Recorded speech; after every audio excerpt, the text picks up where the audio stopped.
अस्सलाम वालेकुम, कैसे हैं आप सब। उम्मीद है कि आप सब बिल्कुल ठीक होंगे और अपना बहुत अच्छे से ख्याल रख रहे होंगे। आज की इस वीडियो में मैं आपको बनाना सिखाऊंगी स्ट्रॉबेरी जैम। जी बिल्कुल, हम घर पे स्ट्रॉबेरी जैम बना सकते हैं और ये बहुत ही इजी होता है बनाना और बहुत ही कम इंग्रेडिएंट्स हैं जो इसमें यूज़ होते हैं। स्ट्रॉबेरी का सीज़न जा रहा है तो मैंने सोचा कि आपको बता दूं कि स्ट्रॉबेरीज को हम किस तरह से स्टोर कर सकते हैं। एक तो हम फ्रीज़र में तो रखते ही हैं, उसके अलावा हम जैम बना के भी इसका रख सकते हैं जो बच्चों को भी बहुत पसंद आता है और बड़ों को भी। चले आए बनाते हैं स्ट्रॉबेरी जैम। अब स्ट्रॉबेरी जैम बनाने के लिए जो इंग्रेडिएंट्स हमें चाहिए हैं वो है 1 kg मैंने स्ट्रॉबेरीज ली हैं, जिनको मैंने धो लिया और इस तरह से कुछ काट लिया।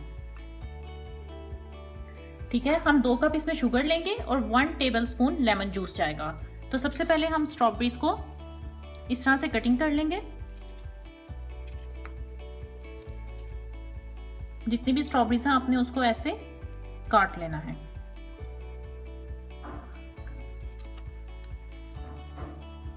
ये देखिए, हमने अपनी सारी स्ट्रॉबेरीज को इस तरह से कटिंग कर लिया इसकी क्यूब्स में। अब जो 2 कप शुगर थी वो हम इसमें ऐड कर देंगे। आपने इसको अच्छे से मिक्स करना है और 1 घंटे के लिए या 2 घंटे के लिए इसको इसी तरह से छोड़ देना है। फिर क्या होगा, ये अपना थोड़ा सा शीरा छोड़ देगा और फिर हम इसे पकने रखेंगे। आप इसे ओवरनाइट के लिए भी रख सकते हैं, लेकिन मैं इसको क्विक तरह बना रही हूँ तो आप जल्दी भी बना सकते हैं इसको। ये देखिए, इस तरह से मिक्स करेंगे और हम इसको छोड़ देंगे। अगर आप इसे ओवरनाइट छोड़ेंगे तो ज़रा ज़्यादा अच्छे से जो है ना इसका शीरा जो है वो हो जाएगा। चलिए अब हम इसको रख देते हैं। ये देखें 1 घंटा हो गया है और चीनी ने अपना पानी इस तरह से छोड़ दिया। ठीक है, अब हम इसे चूल्हे पर पैन में डालेंगे और इसको लो फ्लेम पे आपने 30 से 40 मिनट के लिए पकाना है और इसमें चम्मच चलाते रहना है। ये देखिए, इसको लो फ्लेम पे हम रख देंगे 40 मिनट्स के लिए।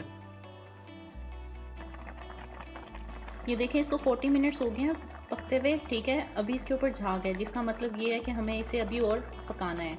तो मैं इसे 10 से 15 मिनट के लिए और पकाऊंगी। ये देखें, अब जो हमारा जैम है ये बिल्कुल रेडी हो गया है।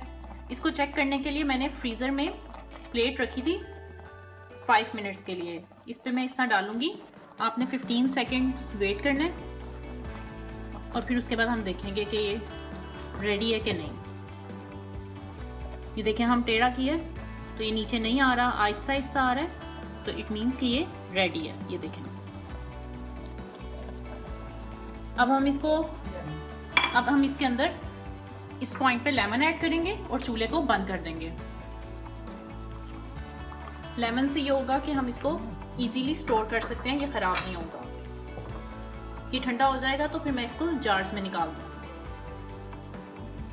ये देखिए, मेरा जो स्ट्रॉबेरी जैम है वो बिल्कुल रेडी हो गया है। ये स्ट्रॉबेरी जैम मैंने प्लेट में निकाल लिया। इसके अलावा मैं स्टोर करने के लिए इसको जार्स में भी निकालूंगी। अब मैं आपको चेक करवाती हूँ कि ये किस तरह का बना है।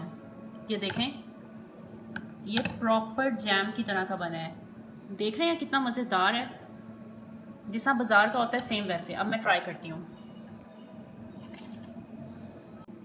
ये बहुत ही मज़ेदार बना है, बहुत ही रिफ्रेशिंग सा है, बहुत ही अच्छा है। जो बाहर के जैम्स होते हैं आप उनको भूल जाएंगे जब ये जैम बनाएंगे। आपने ये जैम ज़रूर बनाना है और मुझे ज़रूर बताना है कि आपको ये कैसा लगा है। और मेरी वीडियो को लाइक करना, सब्सक्राइब करना मेरे चैनल को और शेयर करना मत भूलिएगा। अल्लाह हाफिज़।